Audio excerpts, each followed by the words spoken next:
Hello student, आज हम पढ़ने के लिए आए हैं क्लास 10 का शुरुआती पार्ट और शुरुआत करने आए हैं क्लास 10 के हिंदी मीडियम के वीडियोस के। ठीक है, तो क्लास 10 के अंदर वीडियोस की या फिर चैप्टर्स की शुरुआत करने से पहले पहले हम समझे क्लास 10 में हमारा साइंस के अंदर हमारा सामना किन किन चैप्टर से होने वाला है, किन किन पार्ट से होने वाला है। ठीक है, वहाँ से हम शुरू करते हैं। थोड़ा इंट्रोडक्शन पार्ट शुरू करते हैं। इंट्रोडक्शन पार्ट के बाद थोड़ा जो बेसिक पार्ट होगा उसके बारे में बात करते हैं। फिर हम अगले वीडियो में इसके अंदर चैप्टर्स के बारे में डिस्कस करेंगे। तो जो नीड है चैप्टर्स को पढ़ने के लिए, क्योंकि देखो चैप्टर्स 10th क्लास के चैप्टर्स पढ़ने के लिए कुछ 8th का 9th का जो पुराना जो पार्ट है, जो हम थोड़ा भूल चुके हैं, जो हम पीछे छोड़ के आए हुए हैं, उन सब चीज़ों की हमारे को ज़रूरत रहेगी। तो बेसिकली हम शुरुआत करते हैं 10th क्लास के साइंस के चैप्टर्स के बारे में बात करते हैं। साइंस के अंदर जो 10th में चैप्टर्स हैं आपके, उसमें 1 से 4 चैप्टर तक बायो का पार्ट रहेगा। 5th चैप्टर से लेके 8 चैप्टर तक 5, 6, 7 और 8 ये चैप्टर्स आपके केमिस्ट्री से रिलेटेड हैं। 9, 10, 11 ये चैप्टर्स आपके फिजिक्स हैं। और 12th से 19 तक के जो चैप्टर्स हैं सारे के सारे, वो सारे चैप्टर्स जो रहेंगे 12 से 19 तक, वो आपके एनवायरमेंटल चैप्टर्स रहेंगे। उसके अंदर आपके एक्स्ट्रा जो साइंटिस्ट हैं उनके बारे में, एनवायरमेंट के बारे में बेस्ड इस टाइप के चैप्टर्स रहेंगे। जो थियोरेटिकल चैप्टर्स हैं, डेटा वाले चैप्टर्स हैं, वो सारे चैप्टर्स आएंगे। तो सब चैप्टर्स का अपना अपना रोल है, क्योंकि सभी के अपने अपने मार्क्स इसके अंदर इन्वॉल्व हैं। ठीक है, 3 मार्क्स से डाउन कोई भी चैप्टर नहीं है अब तक का। बोर्ड के अंदर जो भी आपका इसका क्राइटेरिया फिक्स किया गया है उस बेसिस पे। और कोई कोई चैप्टर्स ऐसे भी हैं जिनके मार्क्स 5 मार्क्स तक हैं। इसमें खासतौर पर फिजिक्स जो है वो सबसे 3 चैप्टर है, बट हर एक चैप्टर का 5 मार्क्स का वेटेज इसके अंदर रहता है। तो हम क्या शुरू करने वाले हैं, मैं आपको समझा दूं। हम शुरू करने वाले हैं केमिस्ट्री अभी शुरुआत में। और केमिस्ट्री शुरुआत में शुरू करने वाले हैं, उसके अंदर हम थोड़ा सा बेसिक नॉलेज हमारे को जरूरत पड़ेगी, क्योंकि फिजिक्स भी पढ़ेंगे, केमिस्ट्री भी पढ़ेंगे और बायो भी पढ़ेंगे। बट कुछ कुछ पार्ट जो पुराना रिकॉल करना रहेगा, वो हम शुरू करने से पहले, कोई भी पार्ट शुरू करने से पहले हम उस पार्ट को रिकॉल करेंगे। तो केमिस्ट्री के अंदर हमारे पास चैप्टर्स आते हैं 5th, 6th, 7th और 8th। 5th और 6th चैप्टर्स के अंदर क्या क्या है, मैं थोड़ा सा आइडिया दे देता हूँ आपको। 5th चैप्टर के अंदर हम नॉर्मली एसिड, बेस, सॉल्ट्स और इनके बारे में डिटेल में पढ़ेंगे। उनसे बनने वाले जितने भी कंपाउंड्स हैं, उनसे बनने अम्ल, क्षार और यौगिक जितने भी हैं, अम्ल, क्षार और लवण के जितने भी यौगिक हैं, उनके बारे में हम डिटेल में पढ़ने वाले हैं। 6th चैप्टर की बात करते हैं तो 6th चैप्टर के अंदर अपन जो पढ़ने वाले हैं वो अभिक्रियाओं के बारे में पढ़ने वाले हैं। खास तौर पे अभिक्रियाओं का कौन कौन से टाइप की अभिक्रियाएं होती हैं, अभिक्रियाओं के कितने तरीके होते हैं, ऊष्माक्षेपी, ऊष्माशोषी, ठीक है, तेज अभिक्रिया, धीमी अभिक्रिया, ये सारी अभिक्रियाएं जो होंगी उनके बारे में डिटेल में पढ़ने वाले हैं। और बहुत ही इंटरेस्टिंग चैप्टर रहने वाला है। इन केस थोड़ा प्रिपरेशन अपना पहले से। 7 चैप्टर्स में अपन तत्वों के बारे में, तत्वों को कैसे जमाया गया है, किस तरीके से मेंडली और हेनरी मोजले ने अपनी टेबल्स दे के और सारे दुनिया में जितने भी अपने पास तत्व हैं उन सभी तत्वों को क्या किया है, ऑर्गेनाइज किया है, एक सिस्टमेटिक वे में अपन को शो किया है, उसके बारे में पढ़ेंगे। और 8 चैप्टर जो एक आपका ऑर्गेनिक पार्ट से रिलेशन रखता है, कार्बन कंपाउंड के बारे में, उसके अंदर हम पर्टिकुलर सिंगल कार्बन के बारे में, कार्बन के ऊपर हमारा फोकस रहेगा। और हमारा जो उसके अंदर उसका नामकरण करना और कार्बन से रिलेटेड जितने भी यौगिक हैं, जो भी आपके बहुलक हैं, वो सारी चीजें पढ़ना। तो ये सब नए नाम जो होंगे वो नए नए लग रहे होंगे आपको, तत्व, यौगिक, बहुलक। तो बात यही आ जाती है कि जब भी हम पढ़ेंगे तो हमारे पास ये नाम बार बार आएंगे। तो पहले चीज हो जाती है इन नामों का अर्थ समझना, इन सब चीजों को समझना जरूरी हो जाता है। तो समझने के लिए हम थोड़ा सा बेसिक पार्ट से शुरू करते हैं, जो हमारा 9th में हमारे को जरूरी रहता है। देखिए जैसे कि तो हम 9th क्लास का जो पुराना पार्ट है उसको थोड़ा रिकॉल कर लेते हैं। देखिए 9th क्लास में हमने थोड़ा बहुत हमने पढ़ा था पदार्थ के बारे में। ठीक है, पदार्थ के बारे में शुरुआत कर रहे हैं, उससे पहले मैं आपको हल्का सा आइडिया दे दूं कि हम एग्जैक्टली केमिस्ट्री में पढ़ने वाले क्यों हैं, हम क्यों पढ़ रहे हैं। ठीक है, बात को समझिएगा। अपन शुरू से शुरू करें तो हम इस वर्ल्ड में, इस दुनिया में, पृथ्वी पर जैविक और अजैविक टाइप के 2 तरीके के पदार्थ होते हैं। पदार्थ क्या कह सकते हैं कि यूं कह सकते हैं एलिमेंट्स होते हैं, या फिर कह सकते हैं जैविक और अजैविक तरीके के। जैविक में तो आपके लोग आ जाएंगे, पादप आ जाएंगे, सारे के सारे पशु आ जाएंगे, ये सारे आ जाएंगे। अजैविक के अंदर जो सारे आपके साजो सामान है, बस ये 2 चीजें ही होती है। एग्जैक्टली अपन बात करें, या तो हम हैं या हमारे आसपास का अराउंड का जितना भी सामान है वो सब। ठीक है, तो जो सामान है, जो सारे के सारे जिनके अंदर जीव नहीं है, वो सब अजैविक रहेंगे। हम क्या रहेंगे, जैविक रहेंगे। तो जैविक को हम थोड़ा साइड करते हैं। हम जो बेसिकली केमिस्ट्री जैविक से भी रिलेटेड करती है, बट केमिस्ट्री मेनली रिलेट करती है आपके आसपास के अराउंड के साजो सामान से, कि वो किस तरीके से बने, किन से बने। ठीक है, तो ये जो अजैविक पदार्थ हैं सारे के सारे, उन सारे पदार्थों के बारे में डिस्कशन करना या पढ़ना, ठीक है, ये सब हम करते हैं किसमें, केमिस्ट्री में। तो ये जो अजैविक पदार्थ हैं सारे के सारे, वो बेसिकली कुछ पदार्थों से मिलके बने हुए हैं, शुद्ध पदार्थों से मिलके बने हुए हैं, तत्वों से मिलके बने हुए हैं, यौगिकों से मिलके बने हुए हैं। अब बात आती है सर ये तत्व और यौगिक क्या चीज है, उसके बारे में अपन बात कर लेते हैं। तो हम बेसिकली जो अपन पढ़ने वाले हैं वो अपन पढ़ने वाले हैं इन सारे, जैसे कि हम एग्जांपल फॉर एग्जांपल अपन बात करते हैं टेबल हो गया, चेयर्स हो गई, ठीक है, आपके मार्कर्स हो गए, मार्कर्स प्लास्टिक से बन रहे हैं, ठीक है, कपड़े हो गए, फाइबर्स हो गए, रेशे हो गए, ये सारी चीजें ये अजैविक है। तो ये सारी चीजें किससे बन रही है उसके ऊपर अपन डिस्कस कर लेते हैं। तो शुरुआत कर रहा हूं मैं पदार्थ से। अब पदार्थ क्या है, पदार्थ आपके अराउंड जितना भी जो भी सब कुछ जो भी रखा हुआ है वो सब व्यवस्था है, वो सब वस्तुएं जो है वो क्या है, पदार्थ है। वो सब किससे निर्मित हुई है, पदार्थ से निर्मित हुई है। अब पदार्थ के कितने भाग हो जाते हैं, 2 भाग हो जाते हैं। ये हम थोड़ा बहुत 9th में पढ़ के आ चुके हैं, नहीं तो अभी वापस हम समझ लेते हैं, सीख लेते हैं। पदार्थ के 2 भाग हो जाते हैं, उसके अंदर आता है एक आपका शुद्ध पदार्थ और एक आता है अशुद्ध पदार्थ, ठीक है। अब शुद्ध पदार्थ और अशुद्ध पदार्थ का मतलब क्या है मैं आपको समझाता हूं। शुद्ध पदार्थ का मतलब वो जो एक ही टाइप का हो, एक ही टाइप का हो, इसका मतलब क्या कि भाई जैसे कि सोना है, सोना एक शुद्धतम पदार्थ है, लोहा, लोहा एक शुद्ध पदार्थ है, ऑक्सीजन एक गैस है, ठीक है, वो पर्टिकुलर एक ही टाइप की गैस रहेगी, यहाँ वहां किसी भी एरिया में हर तरफ से एक ही टाइप की गैस है। तो ये सारे जो आते हैं वो शुद्ध पदार्थ में। जल, जल भी आपका किस में आएगा, शुद्ध पदार्थ में आएगा। भाई जल है तो आप यहाँ पियो, कहीं पे भी पियो, वो आपका शुद्ध पदार्थ जो रहेगा वो जल। जब अपन बात कर रहे हैं पूरी तरह से शुद्ध जल की, तो वो आपका जो रहेगा वो किसमें जाएगा, शुद्ध पदार्थ में। अब उसके अंदर कोई मिक्सअप है, इनके अंदर कोई मिश्रण है, तो वो बन जाते हैं अशुद्ध पदार्थ। जैसे कि सोना है, सोना जनरली अपन नॉर्मली शुद्ध सोना अपन यूज में लेते हैं, ठीक है, बट जब अपन उसके गहने बनाते हैं, जब अपन उसको अंगूठी या फिर हार बनाते हैं, तो उसके अंदर तांबा मिक्स करना रहता है। तो ये सोने में हमने तांबा मिक्स किया है, तो अब वो शुद्ध नहीं रहा, वो आ जाता है किस पदार्थ की श्रेणी में, अशुद्ध पदार्थ की श्रेणी में। जल की बात करें, जल जो आप नॉर्मली आरओ से पी रहे हैं, उसके अंदर, जल के अंदर कोई अशुद्धता मिक्स नहीं होती है, तो वो आपका पूरी तरह से 100 डिस्टिल वाटर जिसको अपन बोलते हैं 100% शुद्ध पदार्थ कहलाएगा, तो वो शुद्ध पदार्थ में जाएगा। बट उसके अंदर कोई कैल्शियम के आयंस हैं, ठीक है, फ्लोराइड है, वो सब मिक्स्ड हैं, ठीक है, दूसरा कोई कचरा मिक्स है, तो वो सब किस में चला जाता है, अशुद्ध पदार्थ में चला जाता है। तो अब हम क्या करते हैं, और इसको नीचे जाके बांटते हैं कि भाई शुद्ध पदार्थ है तो शुद्ध पदार्थ में और क्या क्या चीजें आती हैं। तो आप देखिएगा, जैसे कि हमने 2 आपके एग्जांपल के तौर पे ज्यादा समझ में आएगा, जैसे सोना,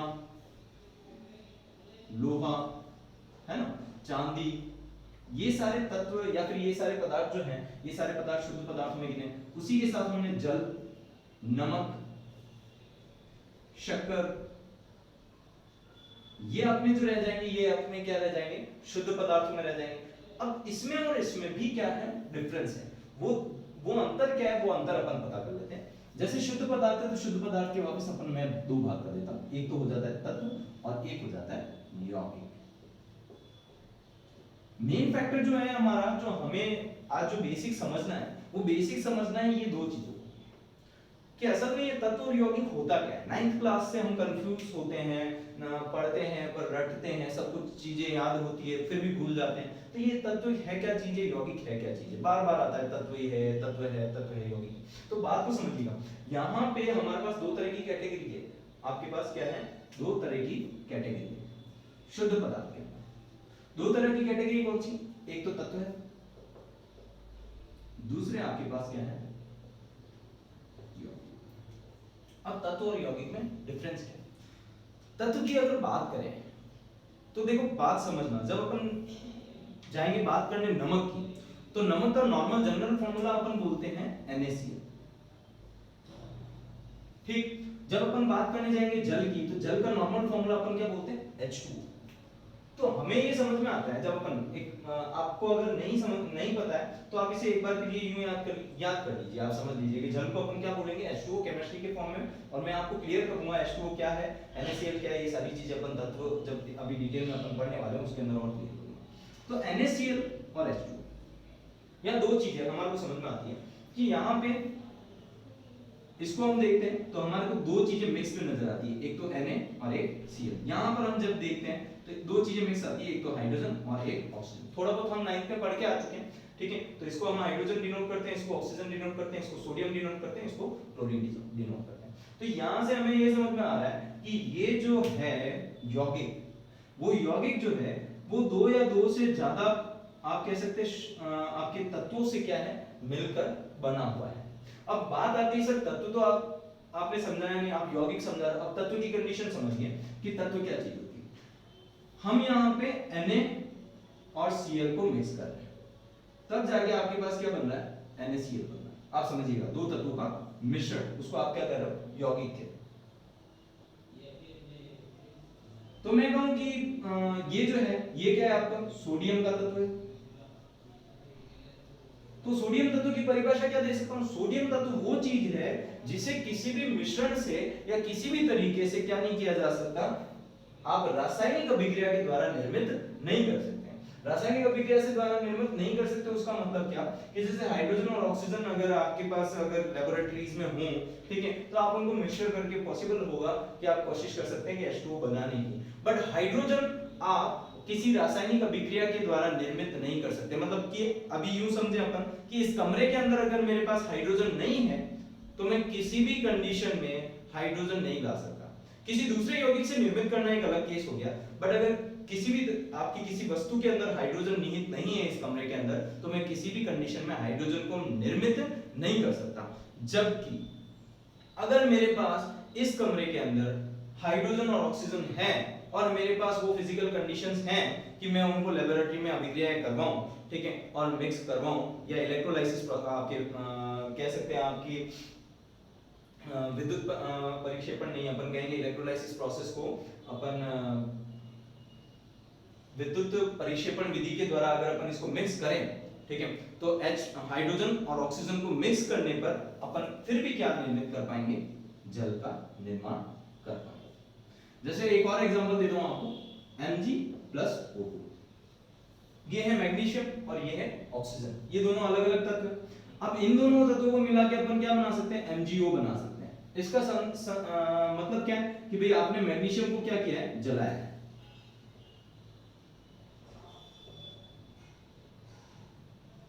तो मैग्नीशियम को जलाया तो आपने क्या निर्मित किया, मैग्नीशियम ऑक्साइड निर्मित कर दिया। तो ये आपने क्या किया, एक रासायनिक अभिक्रिया की और उसके द्वारा आपने मैग्नीशियम ऑक्साइड बनाया। पर ये Mg जो है इसको आप डायरेक्टली नहीं बना सकते जबकि आपके पास कोई यौगिक इसका उपस्थित ना हो।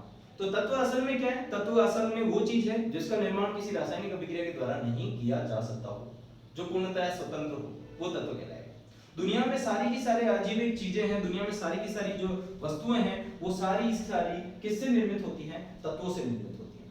तो अब अपन तत्वों के बारे में थोड़ा बहुत समझ चुके हैं, जैसे कि लोहा, सोना, चांदी, आपके पास जो प्लेटिनम, जो भी दूसरे जो स्पेशल एक जो अपन कह सकते हैं बिल्कुल अलग है, ठीक है, दुनिया में जिसके परमाणु बिल्कुल अलग हैं, जो पूरी तरह से अलग है। जैसे गैसेस में देखें तो हाइड्रोजन, ऑक्सीजन, फ्लोरीन, क्लोरीन, ये सारे जो हैं ये पूरी तरह से अपने अपने आप में क्या है, अलग अलग गुण रखते हैं। वो अलग अलग गुण रखने वाले जो शुद्ध पदार्थ जो कहलाएंगे वो आपके क्या कहलाएंगे, तत्व कहलाएंगे। पहली कंडीशन।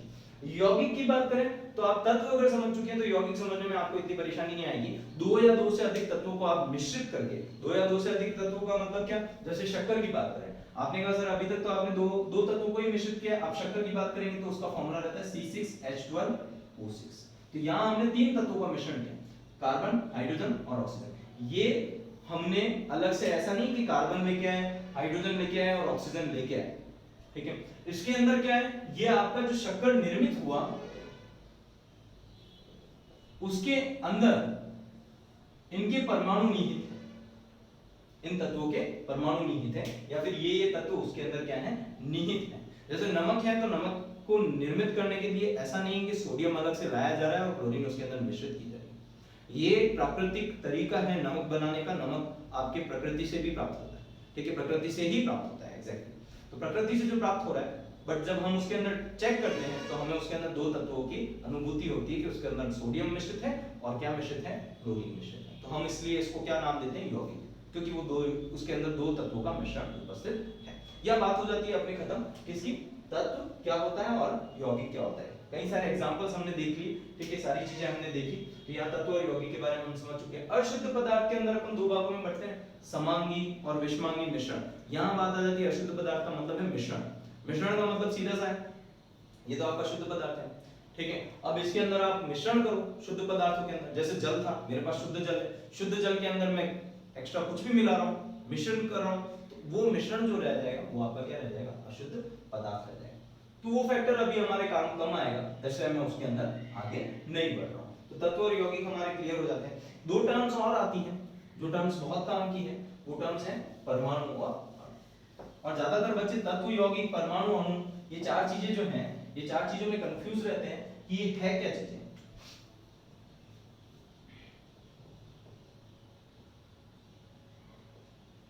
परमाणु और अणु। अब परमाणु और अणु क्या चीज है, जैसे अभी अपन डिस्कस कर रहे थे, तो हमने कहा भाई NaCl के अंदर परमाणु, तब Na का एक परमाणु और Cl का एक परमाणु। अब परमाणु का मतलब क्या है, तो परमाणु का मतलब मैं आपको समझा दूं, कभी भी तत्व की या यौगिकों की क्वांटिटी की, मात्रा की जब बात की जाए तो आपको याद करना है किस, परमाणु और परमाणु। तत्व की बात करें, परमाणु के बेसिस पे अगर अपन तत्वों की बात करें या परिभाषा देना चाहें तो ये कह सकते हैं कि एक ही प्रकार के परमाणुओं से मिलकर बना जो भी पदार्थ है वो आपका क्या कहलाएगा, तत्व कहलाएगा। एक ही प्रकार का मतलब क्या, उसके अंदर किसी टाइप का कोई मिश्रण नहीं, वो शुद्ध पदार्थ बन गया। ठीक है। दूसरी चीज बात करते हैं परमाणु की, तो परमाणु को अपन क्या कहेंगे, क्या नाम देंगे, कैसे कहेंगे, तो जैसे आप समझिएगा, जैसे मैंने यहाँ पर Na लिखा, ठीक है, Na की जगह अपन थोड़ा फिजिबल लेते हैं ऑक्सीजन, ऑक्सीजन को तो अपन जानते हैं, तो ये ऑक्सीजन है। O लिखा, तो O का मतलब क्या है, ये उसकी क्वांटिटी, कितनी क्वांटिटी, एक परमाणु। अब मैं कहूं कि यहाँ पे O के पास कितने परमाणु, दो को आगे मैंने मल्टीप्लाई किया, इसका मतलब इसमें कितने परमाणु, दो परमाणु। अगर मैं यहाँ 3O लिखता हूं, इसका मतलब इसके अंदर कितने परमाणु, तीन परमाणु। तो बेसिकली परमाणु का मतलब क्या है, परमाणु है कुछ नहीं है, परमाणु हम ये कह सकते हैं छोटे से छोटा कण है। ठीक है। जैसे आपको अगर एग्जांपल समझना है तो ये समझिए कि मेरे पास एक कंटेनर है, एक डब्बा है और उसके अंदर गैसेस पदार्थ मिक्स है, उस गैस में ऑक्सीजन है। अब ऑक्सीजन है तो ऑक्सीजन की गैस के ऑब्वियसली क्या होंगे, छोटे छोटे क्या होंगे, कण।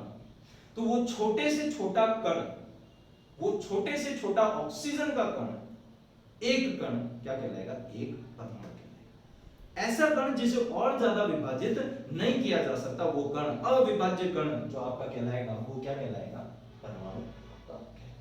ठीक है। विभाजित का मतलब आप तोड़ ना सके। ठीक है। उसके अंदर जो है वो आप इलेक्ट्रॉन, प्रोटॉन, न्यूट्रॉन के बारे में अपन डिस्कस जरूर करेंगे, बट हाँ आपका सबसे स्मॉलेस्ट कण जो कह सकते हैं वो आपका क्या है, परमाणु। तो यहाँ पे अपन काउंटिंग करते हैं कि जैसे अपने पास है कोई कंटेनर है तो उसके अंदर गैसेस भरी हुई है। ठीक है। तो काउंट किया जा सकता है, नहीं किया जा सकता, क्यों, क्योंकि परमाणु बहुत ही ज्यादा क्या होगा, छोटा होगा। आप समझ सकते हैं, हम 9th क्लास में पढ़ के आ चुके हैं कि पदार्थ की तीन अवस्थाएं होती है, द्रव, ठोस और गैस। तो जब कोई चीज गैसियस अवस्था में हो तो हमारे अराउंड हम उसको देख ही नहीं सकते। क्यों नहीं देख सकते, क्योंकि उसका कण कण अलग है। अब ये कण कण जो है वो कण कण आपका किसको डिनोट करता है, परमाणु को। कि भाई ऑक्सीजन, तो ऑक्सीजन आपको दिख रही है क्या अराउंड, नहीं दिख रही, तो इसका मतलब क्या है, उसका एक एक परमाणु अपने आप में अभी गैसियस अवस्था में है, दैट्स व्हाई वो अलग अलग है। ठीक है।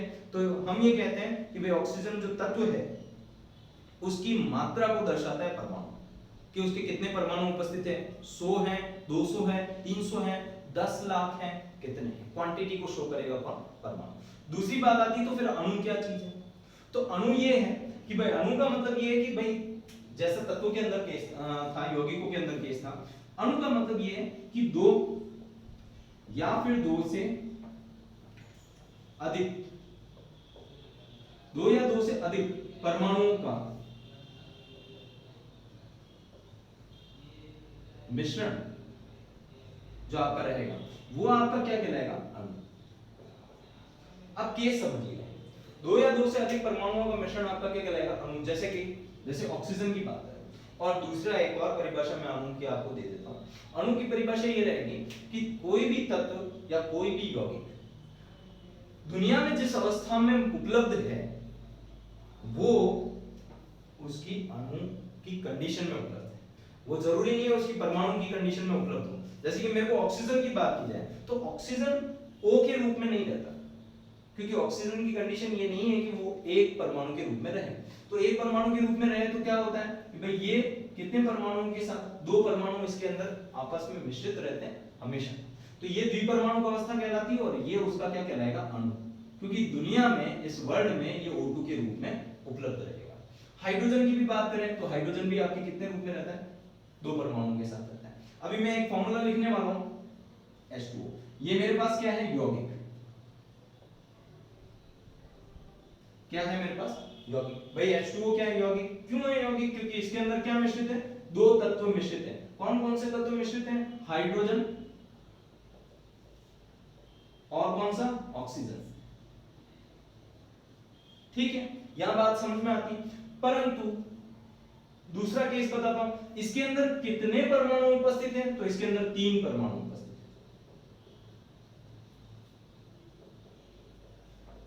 अब ये काउंटिंग कैसे हुई, 2 तो हाइड्रोजन के और 1 किसका, ऑक्सीजन का। दूसरी बात कि इसके अंदर कितना अणु उपस्थित है, तो अणु का मतलब क्या था, परमाणुओं का मिश्रण। परमाणुओं का मिश्रण तो आपका एक कंडीशन यही बनाता है। तो आपके पास यहाँ पे तो कोई आगे तो फिक्स, आगे तो आपके पास कोई संख्या है नहीं, तो यहाँ पे कितना अणु उपस्थित है, 1 अणु उपस्थित है। अब मैं कहूं कि अगर मैं यहाँ 2 कर दूं कि मेरे पास कितने, 2 हाइड्रोजन है, सॉरी जल के जल है, जल के फॉर्मूले के आगे मैंने 2 लगा दिया, इसका मतलब इसके अंदर कितने उपस्थित है अणु, 2 अणु उपस्थित है। इसके अंदर अगर मैं यहाँ पे 3 कर दूं तो इसका मतलब कितने अणु उपस्थित है, 3 अणु। क्या मतलब समझ में आता है, मतलब ये समझ में आता है परमाणुओं का मिश्रण तो आपका अणु कहला रहा है। ठीक है, और अणु जो है वो एग्जैक्टली किसकी, एग्जैक्टली क्वांटिटी बताता है, किनकी, खास तौर पे यौगिकों की। खास तौर पे कहने का मतलब क्या है, वो तत्वों की क्वांटिटी को भी बताता है, बट खास तौर पे किसकी बताएगा, यौगिकों की, क्योंकि यौगिकों के अंदर तत्वों का मिश्रण ज्यादातर रहता है। तो यहां से आप वेरीफाई कर दीजिए, तत्वों का मतलब है हाइड्रोजन और ऑक्सीजन की बात की जाएगी, और अगर आप परमाणु अणु की बात करेंगे तो ये उनकी क्वांटिटी के बारे में, वो उनकी मात्रा के बारे में बात की जाएगी। ठीक है, तो आप अगर यहाँ 4NaCl लिखते हैं तो इसका मतलब आप क्या समझते हैं, 4NaCl का मतलब ये समझ में आता है कि भाई 4NaCl का मतलब इसके अंदर 4 क्या उपस्थित है, अणु। किसके, सोडियम क्लोराइड के 4 अणु उपस्थित हैं। अच्छा, अब पूछा जाए कि भाई सोडियम के कितने परमाणु हैं या फिर टोटल परमाणु कितने हैं, तो आप गिन लीजिए, 4 तो सोडियम के परमाणु, क्योंकि एक एक तत्व के परमाणु गिनने रहेंगे, तो 4 तो सोडियम के परमाणु और ये 4 जो है ये इससे भी मल्टीप्लाई होगा, 4 किसके, क्लोरीन के। तो टोटल कितने परमाणु हैं, 8 परमाणु उपस्थित हैं। ठीक है, तो इस तरीके से परमाणु और अणु की आपको परिभाषा या फिर परिभाषा तो क्या देना चाहें आप इससे निकाल सकते हैं। ठीक है, आप इनसे समझ सकते हैं परमाणु किसे कहेंगे और अणु किसे कहेंगे। अब बात यहां आती है कि दुनिया में बेसिकली दुनिया में टोटल अब तक दुनिया में 108 तत्वों की, कहीं कहीं 108 है, कहीं कहीं 114 है। ठीक है, जो 114 की बात करते हैं उसके अंदर कुछ जो तत्व हैं, लास्ट वाले जो तत्व हैं उनकी मात्रा बहुत ही न के बराबर है। दैट्स व्हाई हम एग्जैक्टली परफेक्टली अगर अपन बात करें तो 108 तत्वों की खोज दुनिया में अब तक हो चुकी है, केवल 108। तो हम ये बात करें कि अजैविक दुनिया की अगर केमिस्ट्री की बात करें तो वो घूमती है इर्द गिर्द किसके, इन 108 तत्वों के। क्यों, क्योंकि सारे यौगिक जो बनने हैं वो किनसे मिलके बनने हैं, तत्वों से मिलके बनने हैं। तो सारे के सारे यौगिक जो हैं, जितने भी यौगिक हैं, अब आप कहना चाहेंगे सर आप क्या कहना चाह रहे हैं, दुनिया के अंदर जितना भी अराउंड जितना भी मटेरियल बना हुआ है वो इन 108 तत्वों से मिलके बना है। बिल्कुल सत्य बात है। जितने भी अजैविक कंपाउंड्स हैं, जितने भी अजैविक यौगिक हैं, जितनी भी अजैविक वस्तुएं हैं वो इन 108 तत्वों से ही निर्मित है। ठीक है, तो हम बात करें इसके अंदर कुछ गैसियस होंगे, कुछ आपके ठोस होंगे और कुछ द्रव होंगे। और अधिक तौर पे आप बांटना चाहें तो इसके अंदर अलग अलग तरीके से और अपन इन तत्वों को बांट सकते हैं। तत्व की बात की जाए अगर तो तत्वों को बांटा जा सकता है और किस किस भाग में, 3 भागों में, जैसे कि धातु, अधातु और उपधातु। धातु, अधातु और उपधातु का मतलब क्या, धातु मेटल, सोना चांदी आयरन, ठीक है, लोहा आपका प्लेटिनम और एल्यूमिनियम, कैल्शियम, मैग्नीशियम, ये सारे धातुओं में आएंगे। ठीक है, थोड़े हम नोन हैं, थोड़े हम अननोन हैं, तो हम जानकारी करने की कोशिश करेंगे, समझने की कोशिश करेंगे इन्हीं सब चीजों के बारे में किसके अंदर, 10th क्लास में। डीप 10th क्लास में हम तत्वों के बारे में, अलग अलग तत्वों के बारे में, अलग अलग परमाणुओं के बारे में, सभी चीजों के बारे में जानकारी लेने की कोशिश करेंगे। 5th और 6th चैप्टर के अंदर हम खास तौर पे यौगिकों के बारे में, तत्वों के बारे में पढ़ेंगे। 7 चैप्टर के बारे में इन्हीं तत्वों को किस तरीके, क्योंकि 108 तत्व है, ठीक है, तो 108 तत्वों को अलग अलग तरीके से जमाने की जरूरत पड़ती है। कैसे याद रखोगे 108 तत्वों को, याद कैसे रखोगे? तो याद रखने के लिए हमें उसे क्या करने की जरूरत पड़ती है, जमाने की जरूरत पड़ती है। तो वो प्रॉपर एक टेबल के अंदर जमाने के लिए हमारे पास चैप्टर कौन सा है, 7 चैप्टर है। फिर हम 8 चैप्टर में चले जाते हैं, जो एक तत्व हमारे बहुत ज्यादा काम का होता है, कार्बन। वो कार्बन जो है वो एक चैप्टर आपका कार्बन का जो रहेगा, ठीक है, वो उसके जो सारे तत्व और यौगिक हैं हम 8 चैप्टर के अंदर डिटेल में पढ़ेंगे। अब देखिए हम बात कर लेते हैं आगे किसके बारे में, तत्व, यौगिक और धातु और हम इन सब चीजों के बारे में पढ़ चुके हैं। अब जो हम क्या करने जा रहे हैं, हम कुछ बेसिक तत्वों की शुरुआती, ठीक है, जो आप स्टार्टिंग तत्व कह सकते हैं, जो हमारे जनरल यूज में ज्यादातर आते हैं, ठीक है। 9th में भी थोड़ा बहुत हमने उनके बारे में पढ़ा है, उनके बारे में थोड़ा सा हम पढ़ लेते हैं, कुछ तत्वों के लिस्टिंग कर लेते हैं और उनको हम याद कर लेते हैं, ठीक है। कुछ तत्व जो शुरुआती हैं 1 से 20 तक तत्व हमें हमेशा याद रहने चाहिए, उनके बारे में मैं आपको टेबल बना के बताऊंगा। और दूसरा हम कुछ आयनों के बारे में पढ़ लेते हैं। आयंस के बारे में पढ़ना क्यों जरूरी है, उसके बारे में डिटेल में मैं आपको थोड़ा सा और आइडिया दे देता हूं कि आयंस क्या चीज होते हैं और क्या चीज नहीं होते हैं। जैसे कि आप समझिए कि आपके पास कोई फॉर्मूला है, कोई जैसे कि अपन समझे कि जैसे कि NaCl को ही ले लीजिए आप, तो NaCl को ले लीजिए। अब बात आई है आयन की, क्योंकि परमाणु अणु हम समझ चुके हैं, तो अब एक चीज और हमारी समझने की बात रह गई, आयन किसे कहते हैं, ठीक है। तो वो मैं और समझा देता हूं, फिर मैं आपको कुछ लिस्ट, कुछ काम दे देता हूं घर के लिए। तत्वों को याद करना रहेगा, कुछ आयनों को याद करना रहेगा, ताकि हमारे 10th क्लास में हम 5th और 6th चैप्टर खास तौर पे, ठीक है, आसानी के साथ, बहुत ही आसानी के साथ हम निकाल पाए। किस तरीके से हम रिएक्शंस करेंगे, किस तरीके से नहीं करेंगे, वो भी मैं आपको बताऊंगा। NaCl की बात करते हैं, ये आपका अणु बन गया। Na के परमाणु की बात करें और Cl के परमाणु की बात करें, ठीक है, तो Na और Cl के अंदर जब योग होता है इनका, तो हम ये कह सकते हैं कि ये जो है अगर टूटे या फिर ये जो जुड़े हैं, तो ये इसके अंदर Na प्लस और Cl माइनस के रूप में क्या होते हैं, टूटते या फिर जुड़ते हैं। अब सर ये Na प्लस क्या चीज है, Cl माइनस क्या चीज है, ये डिपेंडेंसी किनके ऊपर आ जाती है, इनके तत्वों के ऊपर। तो हमें अब बेसिकली सबसे ज्यादा जो मेन जानकारी होनी चाहिए तत्वों के बारे में और तत्वों के परमाणु क्रमांकों के बारे में जानकारी होनी चाहिए। तो एक टेबल में आपको बनवा देता हूं, ठीक है, 1 से 20 तक तत्वों के बारे में और उनके परमाणु क्रमांकों के बारे में और उनके सिंबल्स के बारे में, ताकि क्या हो जाए हम वो समझें। फिर हम आयन के बारे में समझ लेते हैं और फिर मैं आयंस की भी एक टेबल आपको दे देता हूं।